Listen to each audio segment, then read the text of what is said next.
From Pacifica, this is Democracy Now!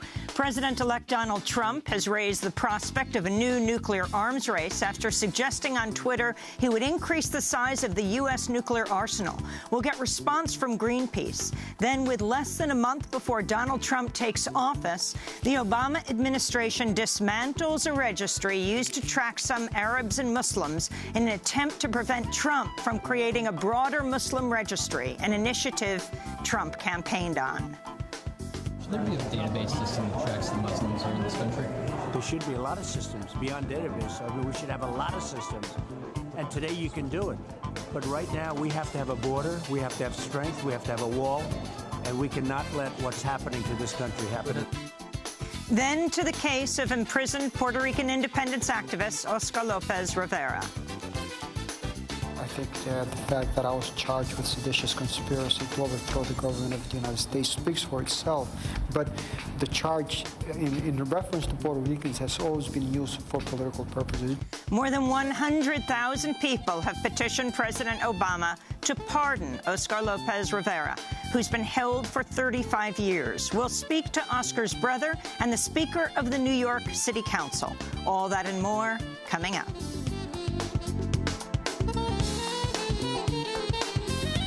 Welcome to Democracy Now!, democracynow.org, The War and Peace Report. I'm Amy Goodman. President-elect Donald Trump raised the prospect of a new global arms race Thursday after he suggested on Twitter he would increase the size of the U.S. nuclear arsenal. Trump's tweet read, quote, "The United States must greatly strengthen and expand its nuclear capability until such time as the world comes to its senses regarding nukes," end quote. At the State Department, the outgoing Obama administration spokesperson John Kirby was asked about the tweet. I can't speak for what the president-elect's nuclear views or his policy going forward. That's for him and his team to speak to. What I can speak to is the approach that this administration has taken to trying to get us on a path to a world without nuclear weapons.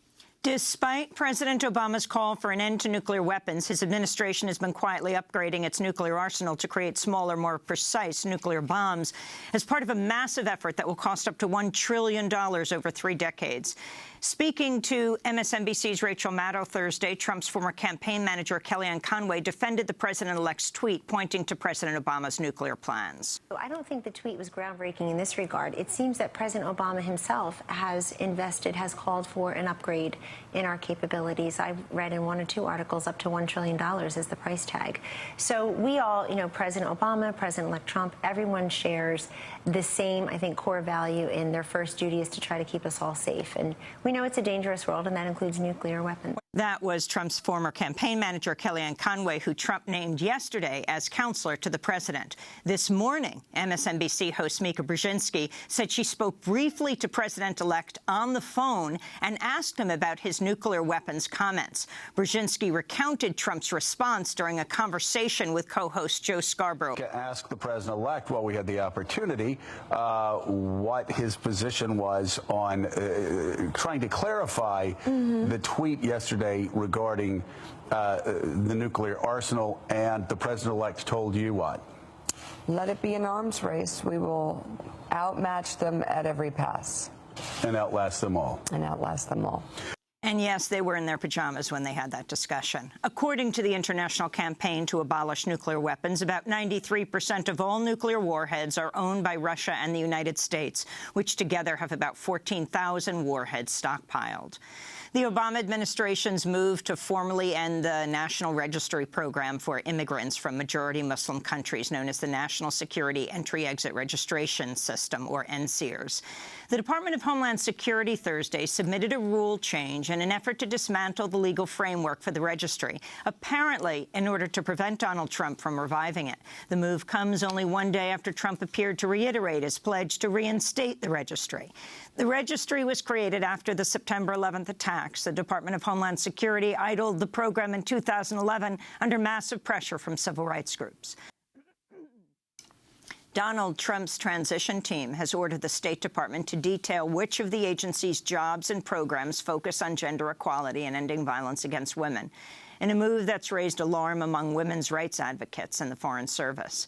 The order came in a one-page memo with the subject heading Gender-Related Staffing, Programming and Funding. The memo comes a week after the Trump transition team asked the Department of Energy to name employees working on climate change. In breaking news, police in Milan, Italy, say they've shot and killed Anas Amri, the main suspect in an attack on a market in Berlin earlier this week. Police say Amri opened fire on officers after he was asked to show his ID during a routine traffic stop. They say one officer was wounded in the shoulder before another officer shot and killed Amri.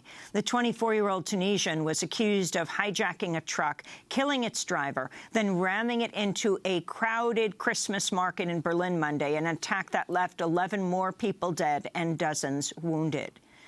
At the United Nations Security Council on Thursday, Egypt abandoned a resolution that would have ordered Israel to halt the construction of illegal Jewish-only settlements on occupied Palestinian lands.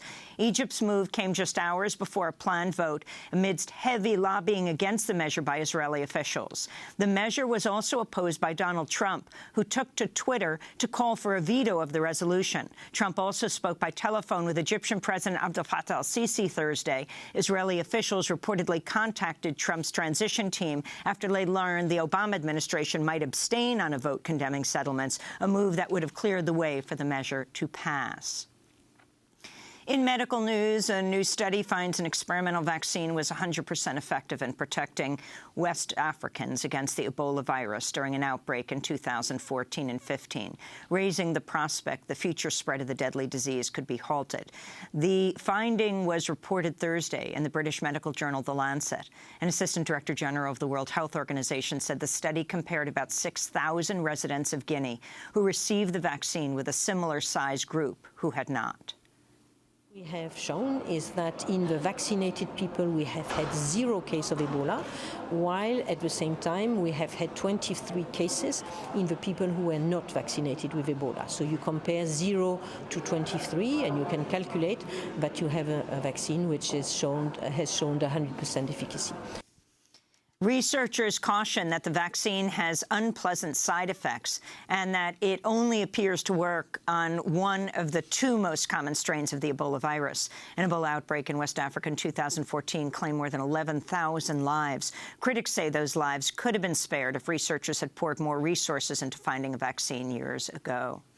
In financial news, Deutsche Bank is set to pay $7.2 billion in fines over its role in the U.S. housing market collapse in a tentative settlement with the U.S. Department of Justice. Between 2005 and 2007, Deutsche Bank packaged toxic mortgages into securities it sold to investors. The tentative deal is barely half the $14 billion fine the Justice Department was seeking. The Wall Street Journal reports the Obama administration scrambled to secure the deal before Donald Trump's inauguration next month. Trump has about $300 million in outstanding debts in Deutsche Bank, and it's not clear whether his administration would have pursued a settlement. Meanwhile, the Justice Department filed suit against British bank Barclays and 2 of its former executives Thursday, charging they misled the public over the sale of tens of billions of dollars in mortgage-backed securities. In the Mediterranean, a hijacked Libyan airliner with more than 110 people on board landed today on the island nation of Malta. State television reported the plane remains on the tarmac at Malta's International Airport and that 2 hijackers were threatening to blow up the plane with hand grenades. The flight took off from the Libyan city of Sabha, bound for Tripoli. It's not known if the hijackers have specific demands. In Iraq, 3 suicide car bombs driven by members of ISIS killed at least 15 civilians and 8 Iraqi police officers Thursday as the battle to retake the city of Mosul raged into its 3rd month. The attacks came in a suburb east of Mosul that Iraq's military claimed to have captured weeks ago. The fighting came as many residents of Mosul remained in their homes despite the fierce battles nearby. Many said conditions in camps for displaced people were so poor they would rather risk death. This is Abdullah Murad, who left a camp east of Mosul on Wednesday. Even the simplest necessities are unavailable. We are surrounded by mud. Look at us. This is how it is with the mud. Yesterday, a tent caught fire. It was indescribable. Then the tent was engulfed in flames in 20 seconds, and people died. It is cold, very cold during the night. We are going to try and stay with relatives or in some home. It will be better than the camp. The Canadian government has formally declared high-speed internet access a fundamental right, calling it necessary to the quality of life of all Canadians. The declaration came as Canada's telecommunications agency said this week it aims to provide broadband internet to 100% of Canadians, including those in rural areas and in First Nations communities. Meanwhile, in the U.S., proponents of the open internet say the incoming Trump administration is poised to do away with net neutrality, the principle that internet providers should not be allowed to charge media companies for preferential treatment, such as faster speeds for their products and content. Donald Trump's picks for the Federal Communications Commission transition team, former Sprint lobbyist Mark Jameson and former Verizon consultant Jeff Eisenach, both oppose net neutrality. In Texas, a Fort Worth police officer has been placed on restrictive duty after an online video showed him violently arresting a woman and her teenage daughter after the woman called 911 to report an assault on her 7-year-old son. Video of the incident went viral after it was posted to Facebook Wednesday night. The video shows 46-year-old Jacqueline Craig, who's African-American, telling a white police officer that a white man choked her son after the boy supposedly threw a piece of paper on the ground. The officer, who has not been named, responds, quote, "Why don't you teach your son not to litter?" Why don't you teach your son not to litter? He can't prove to me that my son littered, but it doesn't matter if he did or didn't. It doesn't give him the right to put his hands on it. The video next shows Jacqueline Craig arguing with the officer over the alleged assault on her son before the officer tackles and handcuffs Craig while pointing a weapon at her and at her teenage daughter, who he had already grabbed. The officer tackles and arrests the girl. In a statement, the Fort Worth Police Department said it has launched an internal affairs investigation into the arrests.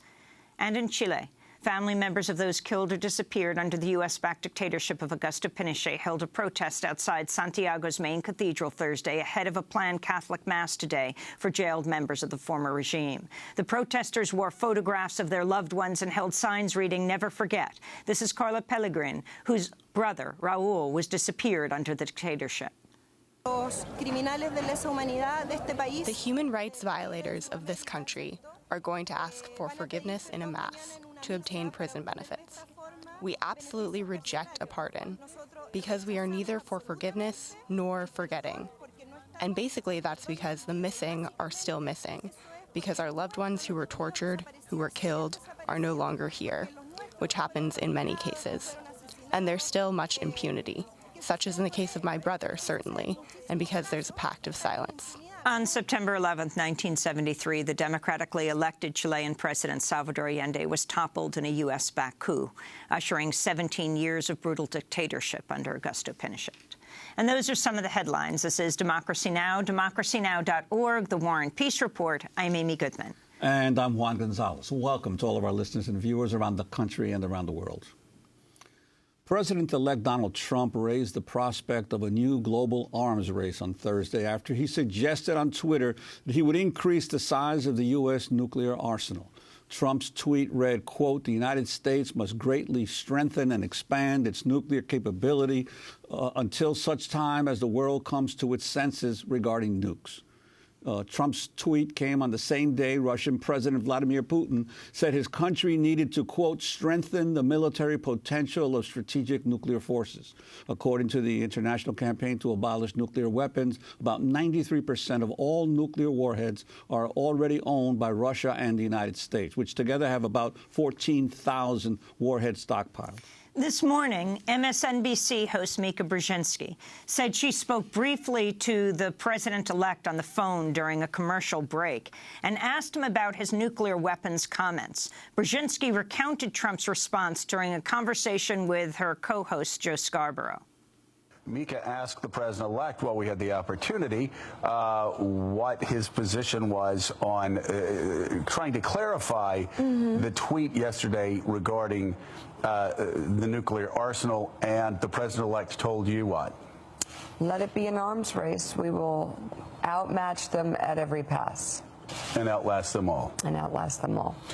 And yes, Joe Scarborough and Mika Brzezinski were sitting in their pajamas in front of a fire as they spoke. They had just spoken with Sean Spicer, Trump's spokesperson, and when Trump called him on the phone at break, that's when he spoke to Mika Brzezinski on the phone, and she relayed that conversation after. Joining us now is Annie Leonard, Executive Director of Greenpeace USA. A new nuclear arms race, Annie? Can you talk about the significance of this? You know, Amy, it is absolutely frightening. Every day Trump says something that makes us worried, but this may be the most terrifying yet. A nuclear arms race is the last thing that the world needs. I think about climate change. I think about economic inequality. I think about all of these major threats that we're facing as a country and as a world. Why would we add on top of that a totally manufactured, unnecessary threat? We already have so many nuclear weapons. We have over 7,000 nuclear weapons in the United States. We're the biggest military spender in the world. A new nuclear arms race is the last thing the world needs. It's the last thing our country needs. And it also demonstrates to me both a complete irresponsibility on Trump's part and that he seems to be forgetting his campaign promises. During his campaign, he talked about bringing back jobs. He talked about economic security. The way that you bring back jobs and promote economic security is investing the trillions and trillions of dollars now being wasted on nuclear energy into a clean energy economy. That is how you get real security, not by wasting trillions of dollars on more nuclear weapons that is just going to increase insecurity and fear in our country and globally. And Annie Leonard, this situation where both the president-elect of the United States and the president of Russia on the same, basically within the same 24-hour period, are remarking about their nuclear arsenals.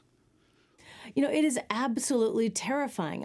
This is not a reality game show. This is really life or death situation.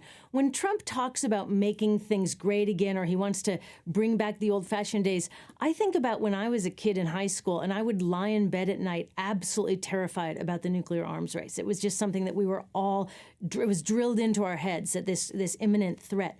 And I look at my high school kid, she lies in bed at night scared about climate change, scared about the state of the economy.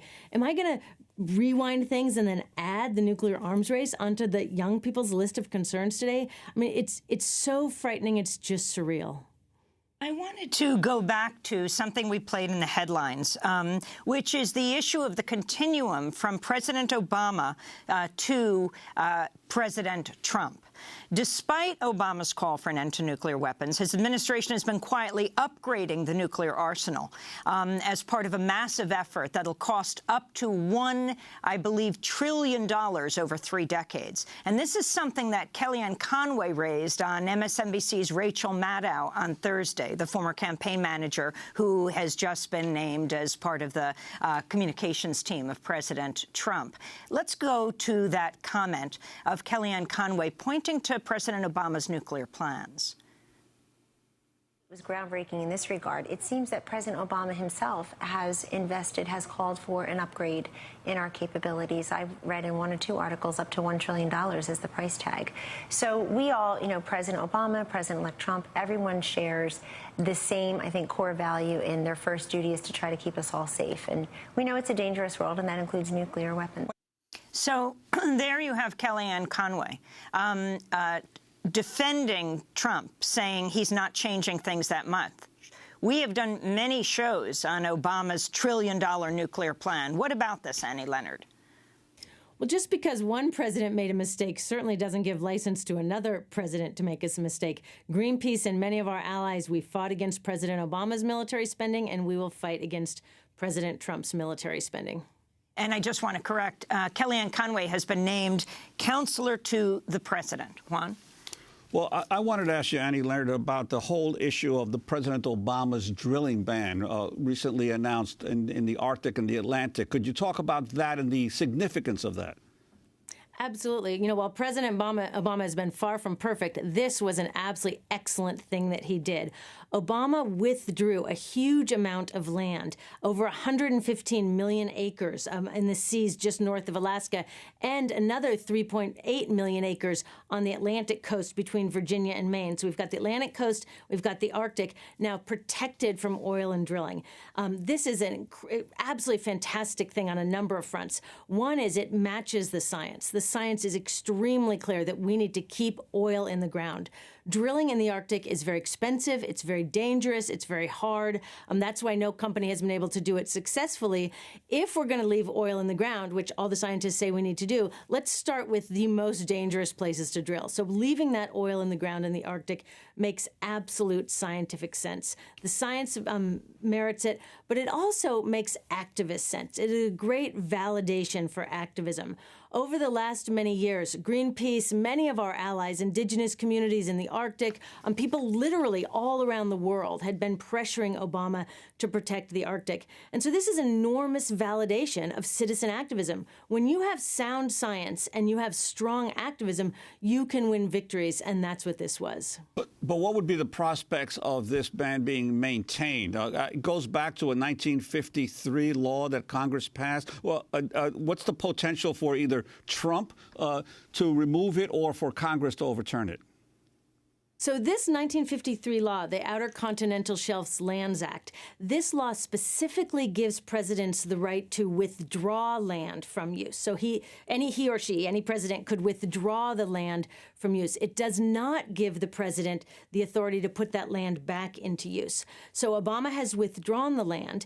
In order to reverse it, there would need to be an act of Congress to actually put the land back into use. I'm sure that Trump is going to try. The American Petroleum Institute is already trying to undermine this pledge, but it would be a very difficult and unprecedented act to reverse it. No president has ever been able to reverse some land that has been protected in this way. So while it's not permanent, there's nothing in U.S. politics that's permanent.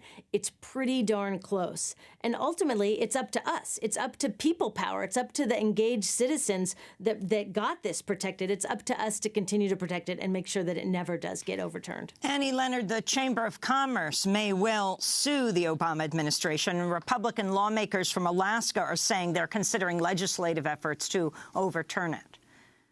Right, and if anybody tries to overturn this, if Trump tries to overturn it, we will sue Trump. We have very good lawyers in the environmental movement. We have the law on our side in this case. But it's not just the law on our side. We're very confident in the law, and we will sue and we will win. But it's also science and economics. I mean, it just doesn't make sense to drill for oil in the Arctic.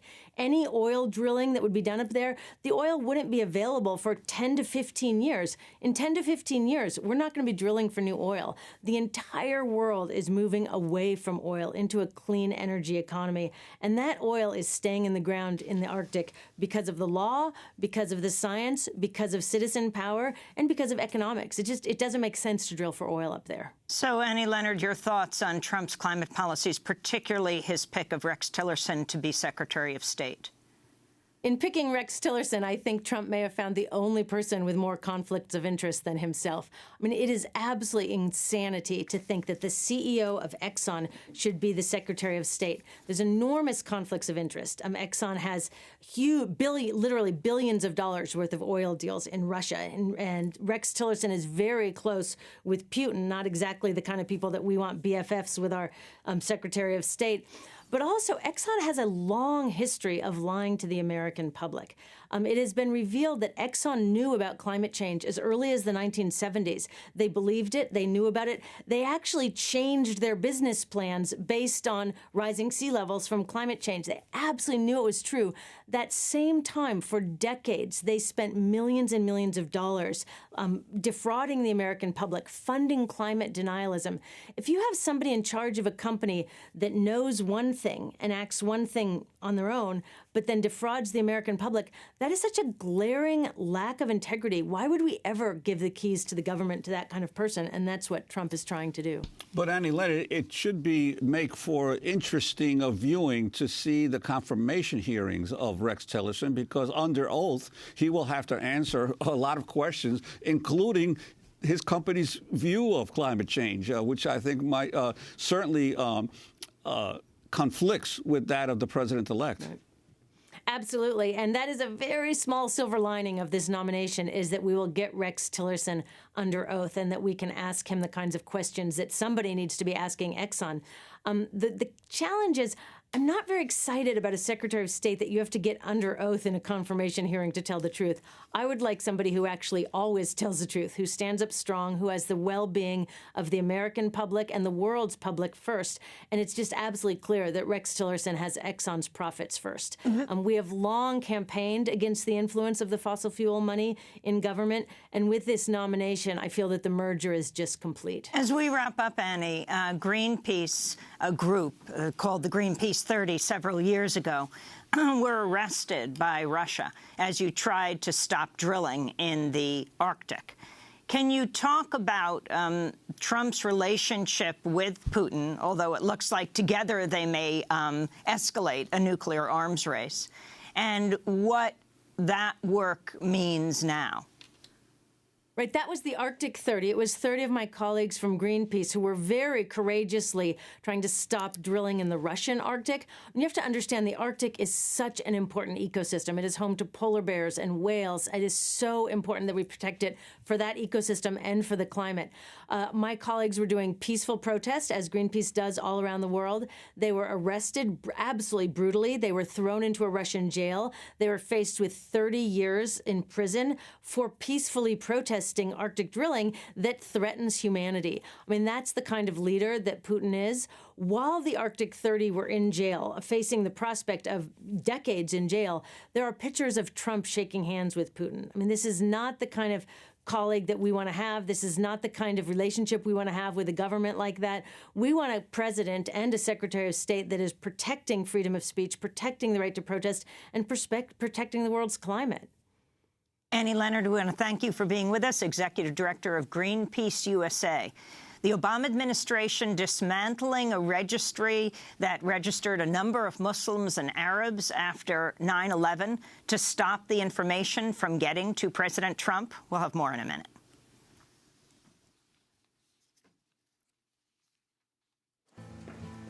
Mr. Prime Minister. Then one day I could tell my tracks by the holes in the soles of my shoes. And that's the day I said I'm gonna make the news. I'm falling back in the garden of days so long ago. Somewhere in the memory, the sun shines on you, boy. And playing in the arroyos where the American rivers flow.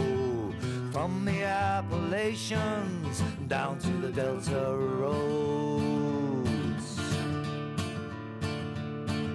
A man can't think so long, his brain could well explode. There's trains running through the junctions and King Cotton's down the road. And if you put it all together, you won't have to look around. You know you cast a long shadow on the ground. Listen to the country, the nightjar and the bell.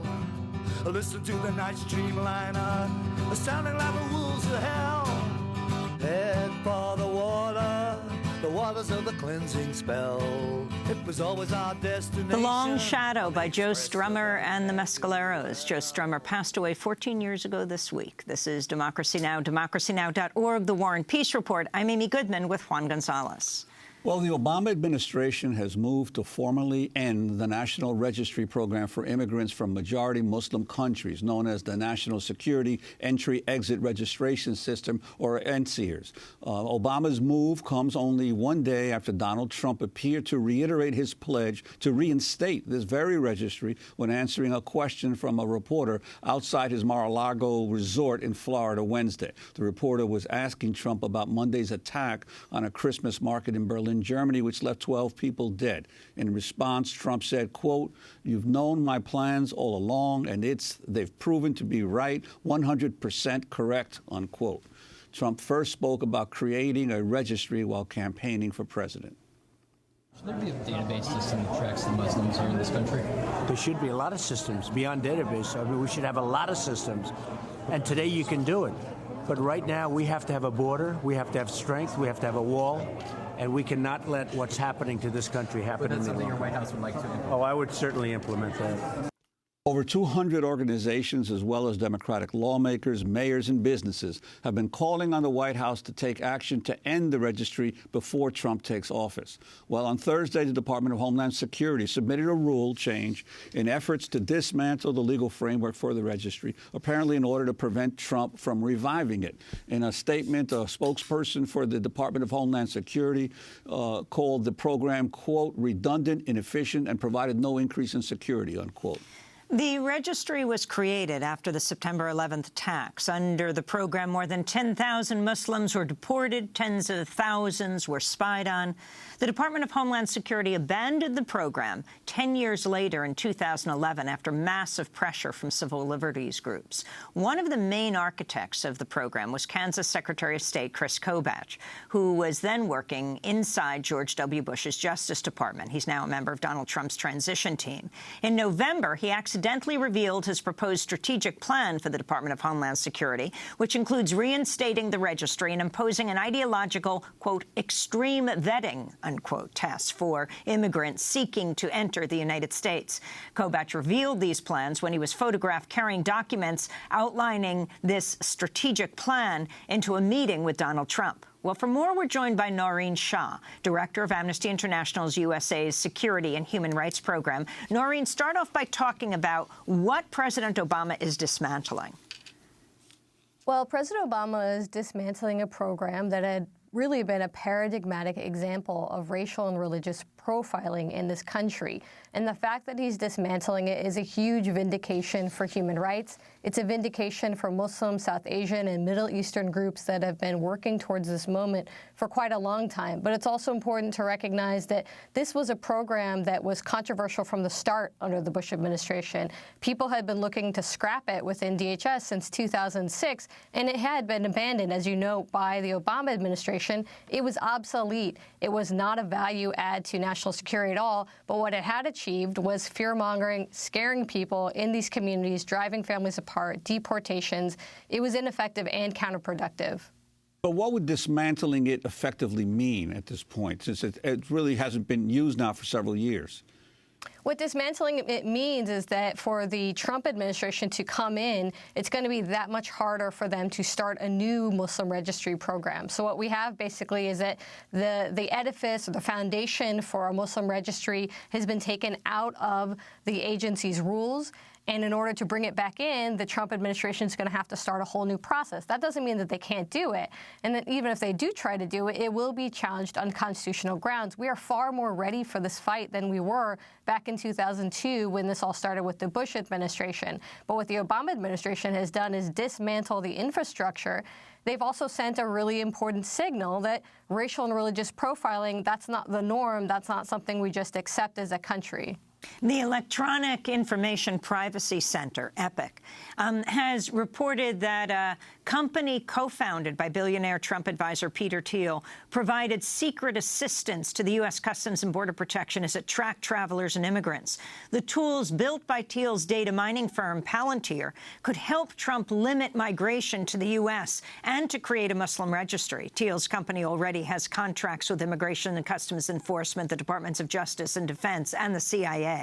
Thiel drew fire earlier this month when he refused to confirm whether he'd signed an ethics agreement to recuse himself from any matter affecting his self-interest. He was shown sitting next to Trump when he met with all the heads of Google and Facebook, etc. Now, Noreen Shah, what about this? Well, we've been calling on Palantir and several other technology companies to make very clear that they will not participate in the construction of a registry of American Muslims. Many of them have said that they wouldn't, but that's just at a surface level. What we know is that over the last 15 years, hundreds of companies have participated in information gathering and information mining about U.S. citizens and non-citizens in this country, people, millions of people all over the world. And this is the big problem. President Obama is dismantling the NSEERS program through that DHS rule yesterday. But at the same time, they basically are handing over a dictator's dream of surveillance technology, information about people in this country and around the world that can be used to stifle dissent in this country, to make it so that people who are going out to protest have to be worried about the kinds of retaliation and targeting that they could face. We are at a very dangerous point in terms of the technology that's about to be handed to the Trump administration. And Noreen, I'd like to ask you about another topic. You authored a report for the Columbia Law School called on drones, titled quote, the civilian impact of drone strikes. And you've raised that you believe that the drone program will be one of the Obama administration's worst legacies. Can you talk about that? Well, what we have with drone strikes is a very dangerous legacy of the president acting as judge, jury, and executioner through a drone program. And what we have been calling on President Obama to do at Amnesty International for the last several years is at least end some of the secrecy surrounding the program, what the rules are that the Obama administration considers itself to be following when it's conducting drone strikes. We know drone strikes have killed thousands of people in Yemen, Pakistan. There are also U.S. airstrikes in Somalia. There's a level of secrecy about who's being killed in these strikes. What the Obama administration has done over the last year is disclose a lot more information about who is running the drone program, what the rules are that they're following. What we still don't know from the Obama administration is more detail about who's being killed. So a woman killed in her family's field in Pakistan in 2012 that Amnesty International documented. The Obama administration has never come clean about that killing. They've never apologized. They've never acknowledged it. In fact, we don't know the names of any acknowledged civilian victims of drone strikes in Pakistan because the Obama administration just hasn't come forward with that. That leaves a very dangerous legacy for the next administration that can also come in and kill in secret and just say, well, the people who were ramping up this program to begin with, they didn't acknowledge the killings either. I also want to bring into the conversation Melissa Mark Viverito, the Speaker of the New York City Council. A few weeks ago, she tweeted, quote, if one day Muslims were forced to register, that is the day that this proud Boricua Latina will register as a Muslim. Hashtag never now and exposed hate.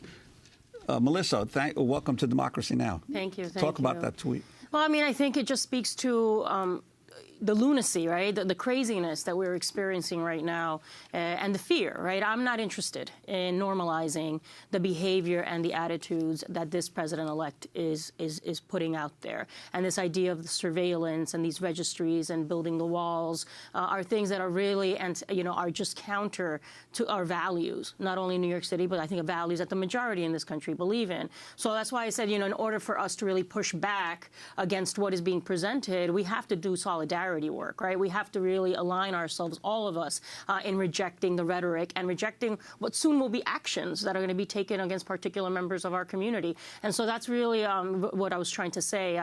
I am going to be a very strong voice against what is being presented. I think our Democratic Party, of which I am a part of, needs to really reconfigure itself and re-envision itself and really serve as a countermeasure and a counteroffensive. And that's why we need new leadership. There's a lot of work yet to do, and I'm really interested in being part of that struggle. And what about the New York ID and what that could mean? Well, we're in the process right now. Obviously, there's a court hearing that's being heard before a judge. But our interest has always been that we were not going to maintain the data, right, that we are collecting on people that have the data is being kept confidential.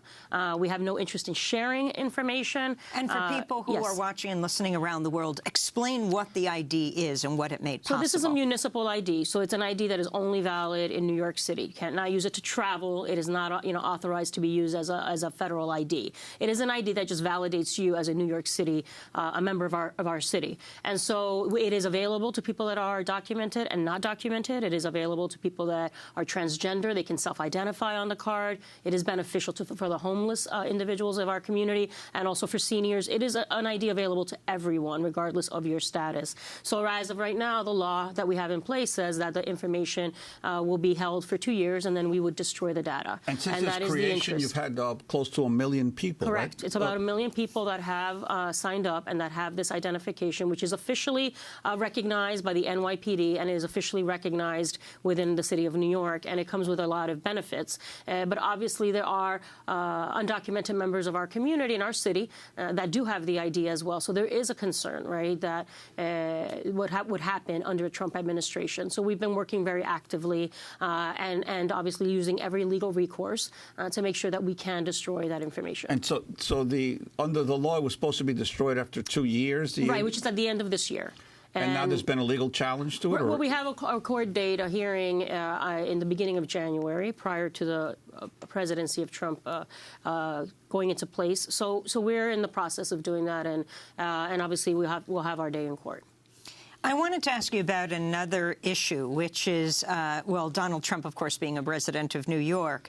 The issue of Mayor de Blasio asking for, and you've been involved with this, federal government reimbursement for the cost of providing security for the president-elect and soon, of course, to be president at his New York home and offices, a figure that officials estimated would reach $35 million by the time of Trump's inauguration by January 20th. Right. Is some of the cost of this not only paying for security, but also paying Trump for the security to use his buildings? Well, I mean, you remember that right now there's a lot of overtime that NYPD and other agencies as well, FDNY, for instance, and other agencies are doing a lot of overtime to maintain level of security that is needed. This is unprecedented, right? We have never seen where President-elect has available a transition office in Washington, D.C., right, where this is obviously a normal part of occurrence. They know how to prepare for this. Now he's setting up residency, you know, in New York City and in Washington, D.C. Well, not just in New York City, probably one of the busiest areas, intersections in the city. Right. And so obviously there is a lot of overtime that it's unsustainable, right? So right now we're predicting $35 million. The federal government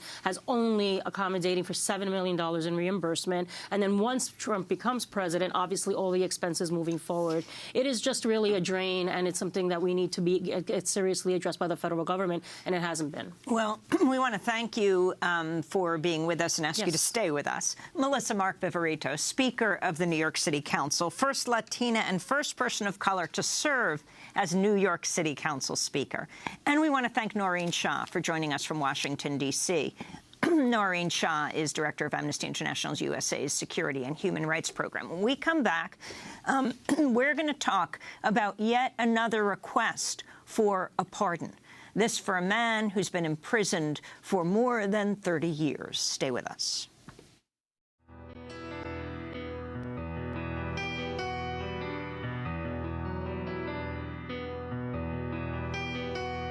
Señor federado, bueno vernos por fin. Mi defensa va al grano, mi caso es el de un país. Con todo respeto, usted no manda en mí. Su corte es un fraude, su ley es de falso matiz.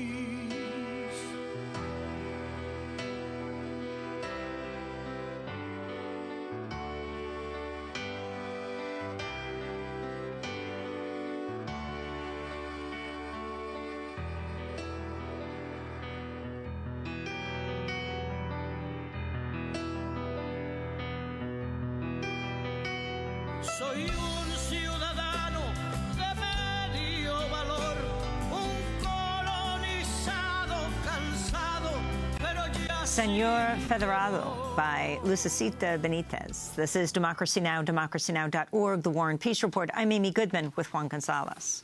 Well, over 100,000 people have signed a petition urging President Obama to pardon Puerto Rican independence activist Oscar López Rivera, who has been in prison for about 35 years, much of the time in solitary confinement. In 1981, Lopez was convicted on federal charges, including seditious conspiracy of conspiring to oppose U.S. authority over Puerto Rico by force. He was accused of being a member of the FALN, the Armed Forces of National Liberation, which claimed responsibility for more than 100 bombings to call attention to the colonial case of Puerto Rico. In 1999, President Bill Clinton commuted the sentences of 16 members of the FALN, but Lopez refused to accept the deal because it did not include two fellow activists who have since been released. In a rare video recording from prison, Oscar Lopez Rivera said the charges against him were strictly political. I think that the fact that I was charged with seditious conspiracy to overthrow the government of the United States speaks for itself. But the charge in reference to Puerto Ricans has always been used for political purposes. It goes back to 1936, the first time that a group of Puerto Ricans was put in prison was by using the seditious conspiracy charge. And this has always been a strictly political charge used against Puerto Ricans. Prominent supporters of Oscar Lopez Rivera include Congress members Luis Gutierrez, Nydia Velázquez, and José Serrano, the musician Residente of the group Calle 13, and the mayor of San Juan. Nobel Peace Laureates Mairead Maguire of Northern Ireland, Adolfo Pérez Esquivel of Argentina, and Archbishop Desmond Tutu of South Africa have also supported his release. This is Archbishop Desmond Tutu. After more than 30 years, Oscar Lopez Rivera is imprisoned for the crime of seditious conspiracy, conspiring to free his people from the shackles of imperial injustice. Now is the time for his immediate and unconditional release. In working for reconciliation and peace, we once again feel compelled to repeat the biblical call of Isaiah to set free those who are bound. May God bless all of us in our efforts for justice with peace. To talk more about the case of Oscar Lopez Rivera, we're joined by two guests. Still with us, Melissa Mark-Viverito, Speaker of the New York City Council, and joining us from Chicago, José Lopez Rivera, the Executive Director of the Puerto Rican Cultural Center in Chicago and brother of Oscar Lopez Rivera. We welcome you both to Democracy Now! José Lopez Rivera, let's begin with you. If you can talk about what you're calling on President Obama to do for your brother, Oscar. Well, we're calling on President Obama to release my brother. We're calling on him to live up to a legacy that he should leave for the Puerto Rican people, because it's not just about my brother's case. It is ultimately about the horrible colonial situation between Puerto Rico and the United States. What better legacy that he could give the Puerto Rican people, that he could give the emblematic figure of Puerto Rican unity, than to release my brother from prison. And José Lopez Rivera, this is not an unusual situation, because President Jimmy Carter in the late 70s pardoned a group of nationalist Puerto Ricans who were in jail, as well as the pardons that President Clinton did before he went out of office. So it is not an unusual request, is it, in terms of from the Puerto Rican people to incarcerated fighters against colonialism? As a matter of fact, President Truman in 1953 commuted the death sentence of Oscar Collazo. In 1979, President Carter released the nationalist. And in 1999, President Clinton released a whole group of Puerto Rican political prisoners. So there's a history here that dates back to the 1950s. And what better way to leave his presidency than to begin a process of reconciliation, as Bishop Desmond Tutu just said in his statement, the process of reconciliation to begin the healing process between the United States and Puerto Rico, than to release Oscar Lopez Rivera. Let's turn to Democratic Congressman Luis Gutierrez of Illinois, speaking on the floor of the House 5 months ago. Oscar Lopez Rivera is regarded as the last political prisoner from Puerto Rico that is still being held in a federal penitentiary. Oscar is a friend and a mentor, and at 73 years old, he is not beaten or broken or sad, as you can see by the smile on his face. Even after spending 35 years in jail, nearly half of his life, he is a hero to many people in Puerto Rico and throughout the Puerto Rican diaspora. It warms my heart that people from every walk of life now understand that the 35 years Oscar has served for crimes that were not violent is too long to be in jail. It is now or never, and President Obama holds all the cards. We cannot allow Oscar to die in jail. Obama must commute his sentence. That's Chicago Congressman Luis Gutierrez. In fact, he was standing with a picture of him together with Oscar Lopez Rivera, #FreeOscar. Melissa Mark Viverito, you're the Speaker of the New York City Council. You occupy a very high position in New York. You were just in Indiana, Yes. The governor of which is now the Vice President-elect, Mike Pence, visiting Oscar Lopez Rivera in Terre Haute in the maximum security prison there. Yes, it was a visit with Jose, his brother, myself, Congressman Gutierrez, and his lawyer as well. And it was a group. It was a way to really lend him some good spirits and morale during this time as we're really fighting for his release. And, you know, as Jose, just to add on to what Jose says, you know, the Congressional Hispanic Caucus is supporting his release. We have national Hispanic organizations that have signed on. We have broad-based support, as is seen by the support of Desmond Tutu. President Jimmy Carter, former President Jimmy Carter, just released a letter this week also asking and imploring Obama to do the right thing here. So there's a lot of support, over 110,000 signatures that were gathered.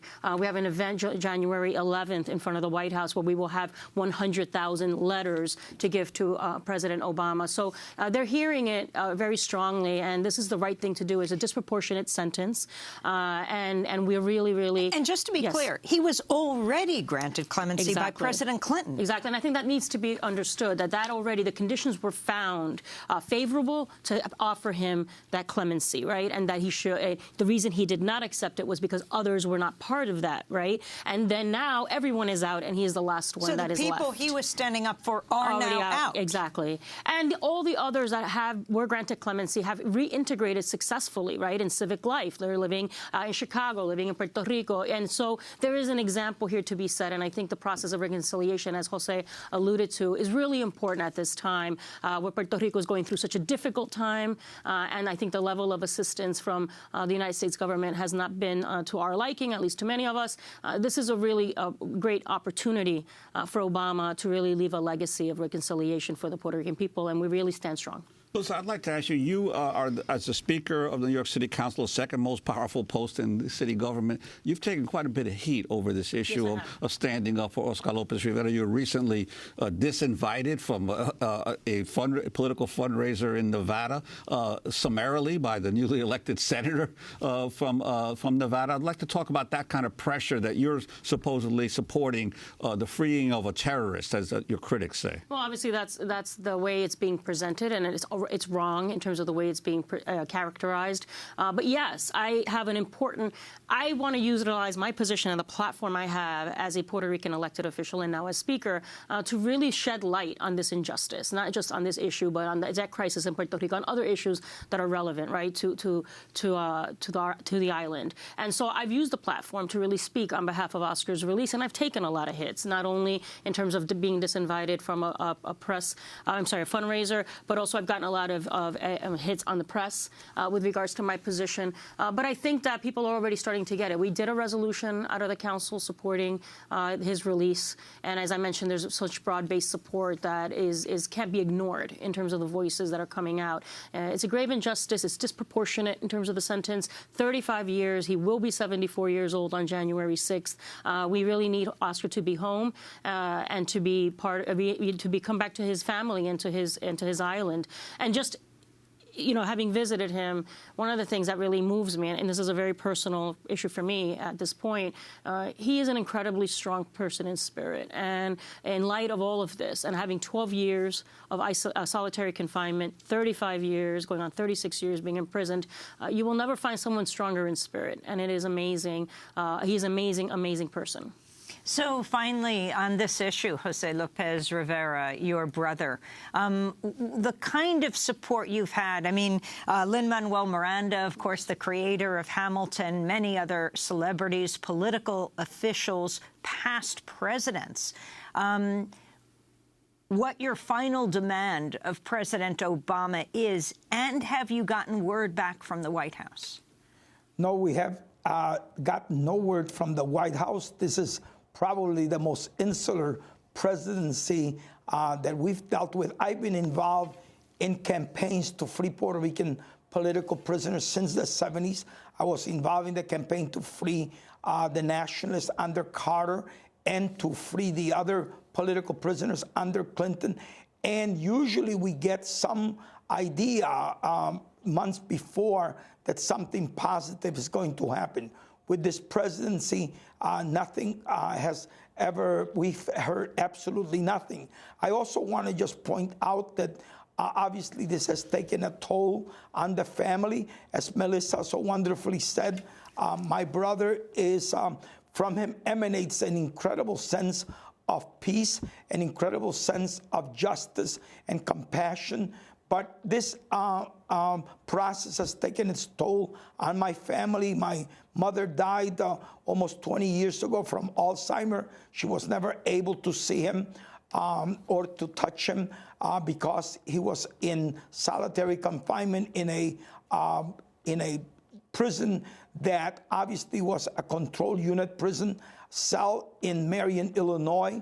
My sister passed away, my oldest sister, about 7 years ago. So it's been a major toll. He's never been able to be with his granddaughter, who graduated from the University of Chicago, now is in dental school.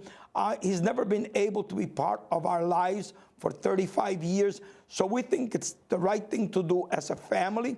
We are very appreciative of the support that people have expressed, including presidents of Latin America, including the ex-president of Uruguay, President Mujica, who recently also made another statement about Oscar's release. So we're grateful. We await the president's decision, and we hope that he makes the right decision in relationship to beginning this process of reconciliation to ultimately begin a real discussion about the decolonization of Puerto Rico.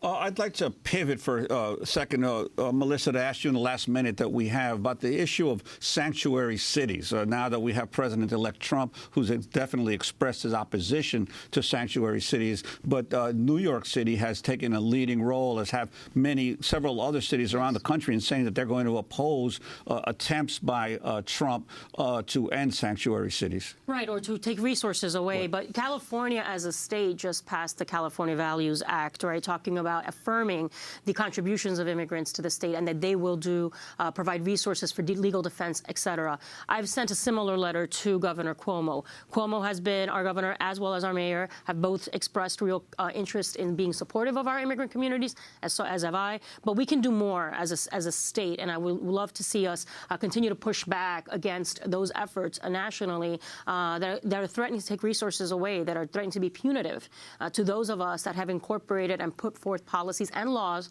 that are supportive of all members of our city, including our undocumented immigrants. Just to be clear, Trump is calling for taking away federal monies from cities that are sanctuary cities. Federal monies, of course, are tax dollars, but it wouldn't be taking away his tax dollars because he doesn't pay taxes. Exactly. We still don't know about that. But yes, it's being really punitive. And we passed a resolution in the New York City Council saying that we are proud to consider ourselves a sanctuary city and that we will continue to support the initiatives and the laws that we've put in place, and will push back against any effort to take anything away from us. Well, we want to thank you very much for being with us. Melissa Mark Viverito is the Speaker of the New York City Council, the first Latina and the first person of color to be the Speaker of the New York City Council. Jose Lopez Rivera, thanks so much for being with us from Chicago, the brother of Oscar Lopez Rivera. That does it for our broadcast. Democracy Now! Is produced by Mike Burke, Nermeen Sheikh, Carla Wills, Laura Gabasdiener, Dina Guzder, Sam Alcoff, Robbie Karen, Hani Masood, Sharina Nadura, and Andre Lewis, Mike DeFilippo, Miguel Noguera, and Paul Huckabee, our engineers. Special thanks to Becca Staley, Julie Crosby, Miriam Barnard, Hugh Grand, David Prude, Ariel Boone. I'm Amy Goodman with Juan Gonzalez. Our website, democracynow.org. Happy holidays.